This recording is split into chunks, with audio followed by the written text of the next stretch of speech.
Tarot friends, this is Tarot card lesson number 1 with Ultraviolet Morgan. The first tarot card lesson is that each and every tarot deck, some people will ask, what's the difference between a tarot deck and an oracle deck? Well, this first lesson is what every tarot deck has that most oracle decks don't have. So every single tarot deck can be divided into 2 parts. And each part is called an arcana or an arcana, just depending on how you pronounce it. So you have the major arcana and the minor arcana. The majors are some of the recognizable characters, like the Fool, also called La Mat, the Magician, or Le Bateleur, the very well-known scary old Tower card, and the other scary Death card. Judgment's also one that people find to be scary. We have La Force, which is the Strength card. And we have hopeful cards like the Star and Temperance. Oh, that does not belong there. And here we have the World, the Sun, the Hanged Man, which is also another one people find scary. These are not all of them, because some of them are kind of divided up. Oops, that one is also not a major. And we refer to the major arcana often, or major arcana, just as the majors. This is the Devil card. This is the Moon card. And this is a Tarot de Marseille deck. The Pope. And the Wheel. So, with some decks, the Pope may be called the High Priest, the Hierophant. Some of the cards, so every card has 22 major arcana, going from the Fool to the World, but some of them may have different names, depending on the deck. Then, when you get to the minor arcana, the minors are divided into 4 suits.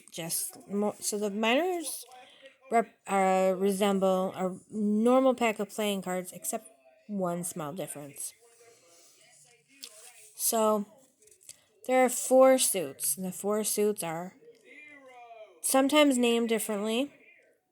So a deck, usually there's something like the Wands, which represents fire. So it could be candles, or it could be, sometimes there are batons, or clubs. It's something usually wood, usually straight, usually a blunt type of object. And then there'll be swords or some other type of cutting device. And then there's usually cups or another type of vessel that you drink from, or something that represents water. And then there's pentacles or coins. Something else that's round represents the earth, represents solid matter, sometimes represents money. So you have the four suits, and the suits are numbered 1 through 10, just like with playing cards. Okay. And then here's a 2 of coins. And then here's a wand card in higher number of 6. Here's another coin card. 1, 2, 3, 4, 5, 6, 7, 8, 9. The swords in the Marseille tradition are generally curved rather than straight. So, personally, I love the beautiful decorative Marseille that are not with a picture. I mean, I do enjoy the pictures sometimes, but I really like these. Everyone's different. So you have, as I said, ace through 10 for each suit. And then you have the court cards, which are also similar to playing cards. So there you have kings and queens, and instead of jacks, you've got knights and pages, which also sometimes have different names. This is a Roi de Epée, which is the king of swords. Here's the king of coins, or Roi de deniers. Here's the queen of cups.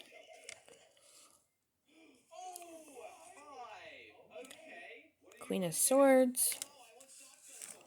Here's a valet, which is a page of swords. I don't have any knights sitting around, apparently already sorted out. This is the valet de coupe, or in other words, the page of cups. So the first lesson is that your deck is divided into the major arcana and the minor. When you when you very first open your deck, usually they'll be in order with the majors, usually first and then the minors. And so for the first lesson, I just want you to, if you have a deck, I just want you to look through your deck. Don't worry about what cards mean or anything about meaning. Just look through all of your cards in order. Look and see what they're called. Look and see if you can figure out by looking at them why they're called what they're called. You can think about, if you want to, how they make you feel, or which ones you like, which ones you don't like, whatever kind of first impression you get. If you want to, you can make a note of it, but really the idea is just to look through and kind of get familiar and see what the cards are, what they're called, and just kind of get a feel for how they're ordered.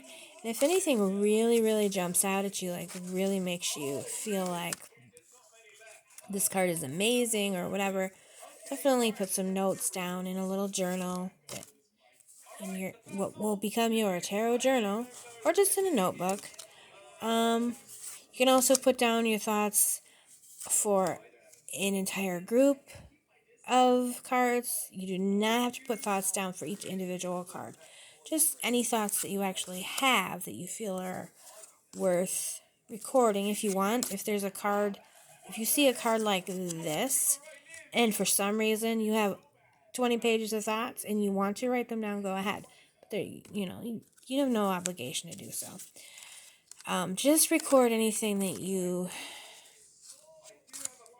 really feel like you want to record. And as I said, you don't have to come up with anything to write down for every single card. Maybe you just look at all of the swords and say, I don't know, they just seem like a big wall.